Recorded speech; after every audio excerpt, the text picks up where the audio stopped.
See, whatever you're doing, however you spend your time, that tells you who you are. So think about what it is you like to create in your life experience. Once I look at how you commit your time, once I do an evaluation on how you spend your time, I can tell you exactly what you're committed to. People that say they have dreams or want to open a business or want to do something differently than what they're now doing, they don't like their jobs, they're unhappy, they're unfulfilled. People who say they want to improve their income level, look at how they spend their time. How they spend their time, the commitment of their time, how they use that will really tell the truth. People who said, I'd like to do better, but you don't find them in vocational or technical schools, upgrading their skills and their knowledge, how they spend their time, that will tell you what's going on. People who say they want to normalize their weight, they want to be healthy, but every time you see them, they're eating, that will tell you that they're committed to being obese for the rest of their lives. People tell you they want to stop smoking and they're lighting up at that time. Folks that say, I want to stop drinking, and every time you're in their face, they're reeking with alcohol, that will tell you what's going on. Don't have to listen to what they say, just watch what they do. Commitment shows up in your life in what you do. On the other hand, you can make the commitment to your life that you don't like the results that you have and that you're going to do something about it. See, that power is available to all of us. People who look at life and decide, I want something different for myself. Carol Hatfield. Carol lives in Detroit, single mother, decided that she wanted to go into her own business, did not have enough money to do it. She wanted to have a health food store. She sold her car and used the money to start in a little storefront, a little hole in the wall. She rode to work on a bicycle.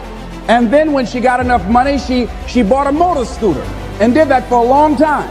She's now a very successful person. She now has 3 health food stores. She said it was hard, it's a struggle, Les. She said, but I did it. She said, I made the commitment to do it, and I did it.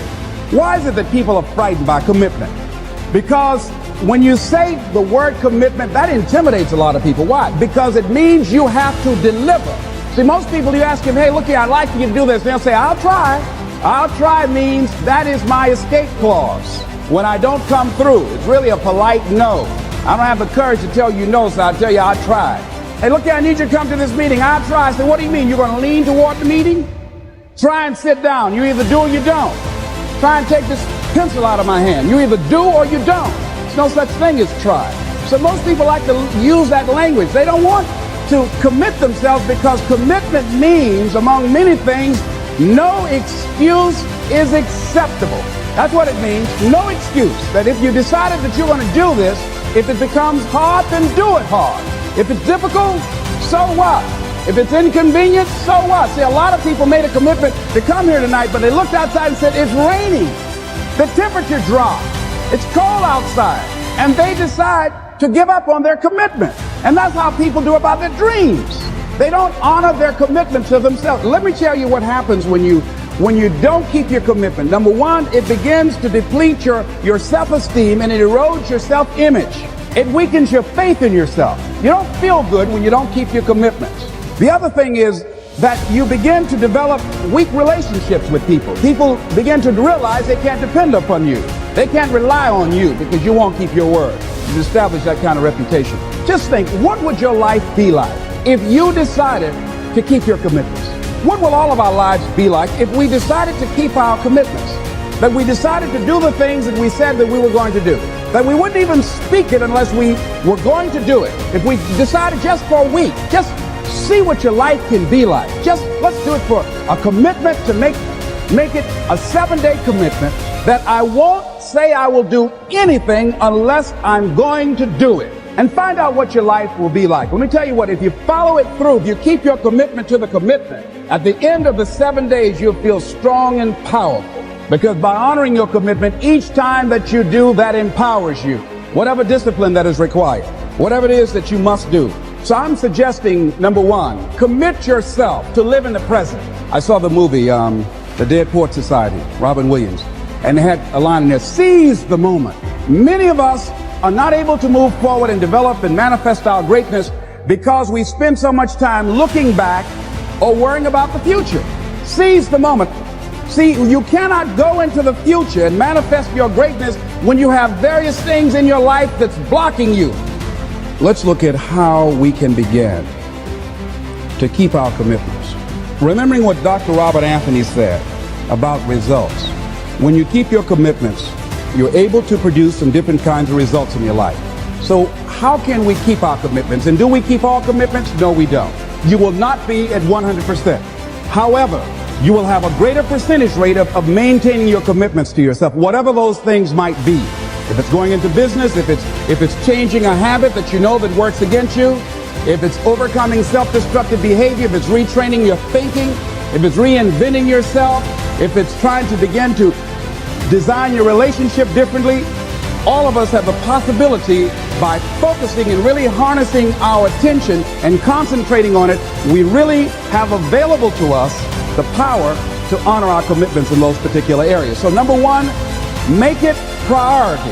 See, no one would go get on an airplane if you thought your chances of getting there to your destination were as good as your luggage.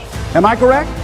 See, and I say the reason that you will reach your destination more times than your luggage will is because the airline, and I'm glad that they do, has made it a priority to move the human beings from one point to the other safely, not send you off to Boston or someplace with your luggage. So I'm not really upset when my luggage doesn't show up. I'm glad they delivered me because they've made me a priority. See, they have made delivering you to your destination important. So if you want to honor your commitment, whatever you decide that you're going to do, make sure you make it important. Make sure it is priority. Keep it before you. The other thing is, whatever that you want to do, whatever you want to begin to create and beginning to manifest your greatness and strengthening your level of commitment, and it's really exercising your will. Find something that you want to do on your goal, one action step, but make sure it stretches you, that it challenges you, but it's doable, that you can do it. This year I decided that I was going to exercise. So I started out doing just 10 setups and 10 push-ups. I know I can do that and not get upset about it. I can do that without thinking. So I started out small. Now I'm up to 50. But if I try to do 50 starting out, I wouldn't still be doing it. So I started doing it in manageable segments. Do that. And that strengthens your will. So my commitment now is strengthened and fortified by the activity of actually doing it. So now I can expand and build from there.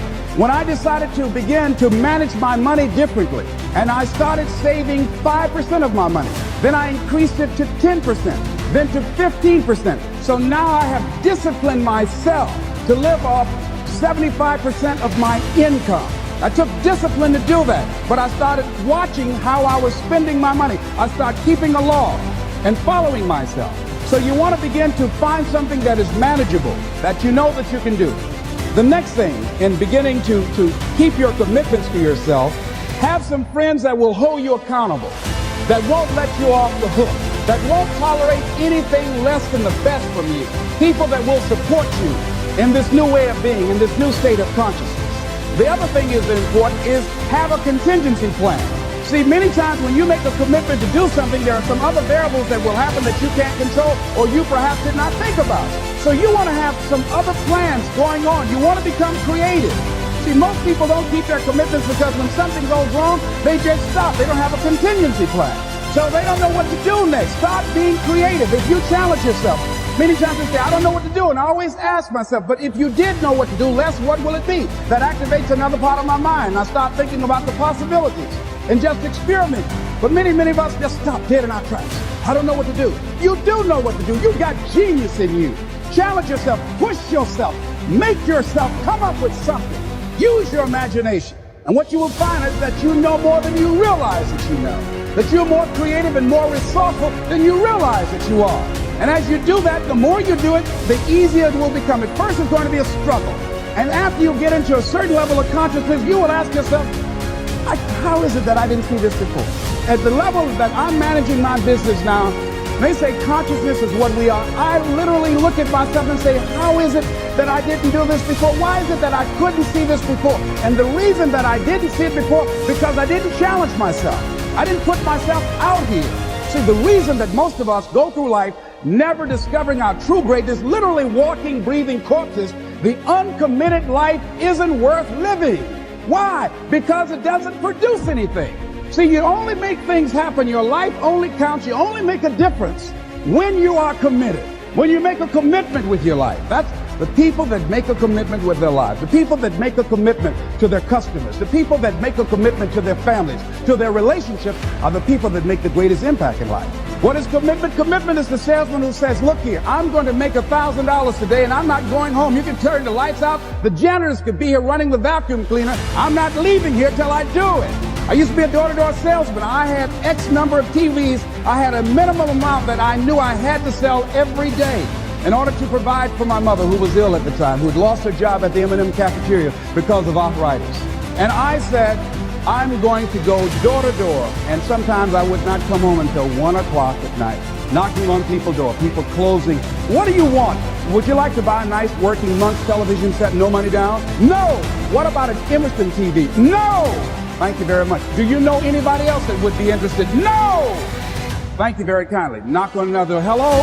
Would you like to buy a nice working television set, no money down? No! Get away from our door. Thank you very kindly. Do you know anybody else would be? Yeah, my cousin, he lives 2 doors down. Thank you very kindly. I tell him you sent me. When I heard your cousin told me that you wanted to buy a television set, told me to come here and talk to you, got a special discount for you. Yes, come in, I'm interested. I would just keep right on. I would not go home until I did. It's an interesting thing, ladies and gentlemen, that when we put ourselves in a situation where we say we're going to do it, it puts you in another zone where the universe responds to you. When you have that kind of consciousness, see, the universe responds to the man or woman that refuses to be denied, because that is your commitment. That business that you want, that book you want to write, that dream that you have of controlling your destiny, that is yours. That power to create that and to manifest that, that is yours. That's available to you. But you've got to be willing to stand there and face disappointment, not have support, be lonely, doubt yourself sometimes, be rejected again and again and again, become bankrupt if necessary, again and again and again, and refuse to turn around until life gives it up.